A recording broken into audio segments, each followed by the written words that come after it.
ጤና ይስጥልኝ የቻናላችን ቤተሰቦች እንደምን አላችሁ? ወደ ዝርዝር ዜናዎቹ ከመሄዳችን በፊት ለቻናላችን አዲስ የሆናችሁ ሰብስክራይብ በማድረግ ቤተሰብ እንድትሆኑ እየጋበዝን ወደ አርዕስተ ዜናዎቹ እናልፋለን። አሜሪካ ወደ ጦር መርከቧ ሲበር ነበረን ያለችውን የኢራን ድሮን መታ መጣሏን አስታወቀች። የፍልስጤም ራስ ገዝነት ዓላማ ካልተረጋገጠ በሰላም ቦርድ የመቆየት ፍላጎት የለንም። ኢንዶኔዥያ ከሩሲያ ወረራ ጋር ላለፉት 4 ዓመታት በተደረገ ውጊያ 55000 የዩክሬን ወታደሮች መገደላቸውን የሀገሪቱ ፕሬዝዳንት ቮሎዲሚር ዜሌንስኪ ተናገሩ። ፕሬዝዳንቱ ከፈረንሳይ የቴሌቪዥን ጣቢያ ጋር ባደረጉት ቃለ መጠይቅ ብዙ ቁጥር ያላቸው ሰዎች በጦርነት ወቅት የገቡበት የማይታወቅ ተብለው እንደተመዘገቡ ገልጸዋል።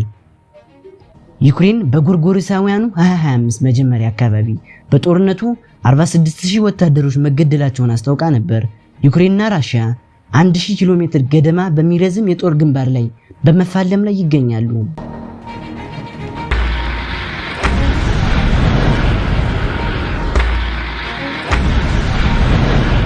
ፕሬዝዳንት ቮሎዲሚር ዜሌንስኪ በቃለ መጠይቃቸው የጠቀሱት ቁጥር መቀመጫውን በዩናይትድ ስቴትስ ያደረገ ተቋም ባለፈው ሳምንት ይፋ ካደረገው ግምት ዝቅ ያለ ነው። የስትራቴጂክና ዓለም አቀፍ ጥናቶች ማዕከል CSIS እስከ ጎርጎሮሳውያኑ 2025 መጨረሻ 14000 የዩክሬን ወታደሮች ተገድለዋል የሚል ግምት አለው። በሁለቱ ሀገራት ጦርነት በተመሳሳይ ጊዜ 325000 የሩሲያ ወታደሮች ተገድለዋል ተብሎ እንደሚገመት ተቋሙ ይፋ አድርጓል። የሩሲያ መከላከያ ሚኒስቴር በጦር አውድማ የተገደሉ ወታደሮች ቁጥር ለመጨረሻ ጊዜ ይፋ ያደረገው በጎርጎሮሳውያኑ መስከረም 2022 ነበር።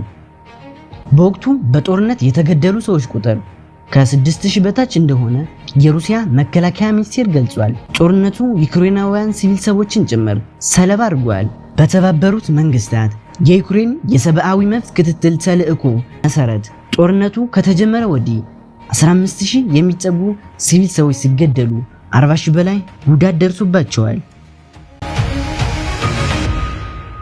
አሜሪካ ወደ ጦር መርከቧ ሲበር ነበረን ያለችውን የኢራን ድሮን መታ መጣሏን አስታወቀች።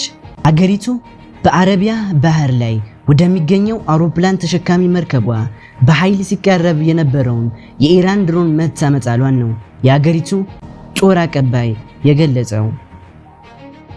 ድሮኑ ላይ ጥቃት የፈጸመው ዩኤስ አብርሃም ሊንከን የተባለው ግዙፉ የአሜሪካ የጦር መርከብ የተነሳ F-35C የተሰኘ የራዳር እይታን የሚያመልጥ ተዋጊ ጄት እንደሆነ የአሜሪካ ማዕከላዊ እዝ ቃል አቀባይ ካፒቴን ቲም ሃውኪንስ ተናግረዋል። እንደ ቃል አቀባዩ ገለጻ የማክሰኞ ዕለቱ ራስን የመከላከል እርምጃ የተወሰደው አውሮፕላን ተሸካሚው መርከብ ሰራተኞቹን ለመጠበቅ ሲባል ነው። ሲበር የነበረው ዓላማው ግልጽ እንዳልሆነ የተገለጸው ድሮን በሚጠጋበት ወቅት የአሜሪካ የጦር መርከብ ከኢራን የባህር ዳርቻ በግምት 805 ኪሎ ሜትር ርቀት ላይ እንደነበረም ተገልጿል። ከዚህ ክስተት ጋር በተያያዘም የተጎዳ የአሜሪካ ወታደርም ሆነ ንብረት የለም ተብሏል። የፍልስጤም ራስ ገዝነት ዓላማ ካልተረጋገጠ በሰላም ቦርድ የመቆየት ፍላጎት የለንም። ኢንዶኔዥያ ዶናልድ ትራምፕ ካቋቋሙት የሰላም ቦርድ ልትወጣ እንደምትችል አስጠነቀቀች። ፕሬዝዳንት ፕራቦ ሱቢያንቶ የሰላም ቦርድ ከእኛ ፍላጎት ጋር የማይጣጣም ከሆነ የመቀጠል ግዴታ የለብንም ማለታቸውን የኢንዶኔዥያ የውጭ ጉዳይ ሚኒስቴር አስታውቋል። ፕሬዝዳንቱ የፍልስጤም ራስ ገዝነት ዓላማ ካልተረጋገጠ በሰላም ቦርድ የመቆየቱ ፍላጎት የለንም ብለዋል። መጀመሪያ በጋዛ ሰላምን ማስፈን፣ በመቀጠል በመላው ፍልስጤም ሰላም ማረጋገጥ፣ በመጨረሻም ለፍልስጤም የሀገርነት ዕውቅና መስጠት፣ ያ ነው ማሳካት የምንፈልገው በማለት አስረድተዋል። ፕሬዝዳንቱ የቦርዱ ፖሊሲዎች ከእኛ አቋም ጋር ካልተራመዱ ራሳችንን ከተሳትፎ እናገላለን ሲሉ ተናግረዋል። በማዕከላዊ ናይጄሪያ ግዛት ካያማ አውራጃ ታጣቂዎች 170 ሰዎችን ከገደሉ በኋላ ፕሬዝዳንት ቦላ ቲኑቡ የሀገሪቱን ጦር ወደ አካባቢው ማሰማራታቸውን ጽሕፈት ቤታቸው አስታወቀ።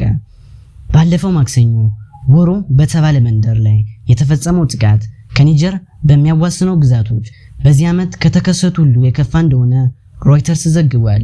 ክዋራ እስላማዊ መንግስት በምዕራብ አፍሪካ ግዛት የተባለውን ቡድንና ሌሎችን ታጣቂዎች ተደጋጋሚ ጥቃትና የጅምላ እገታ የሚፈጽሙበት ነው።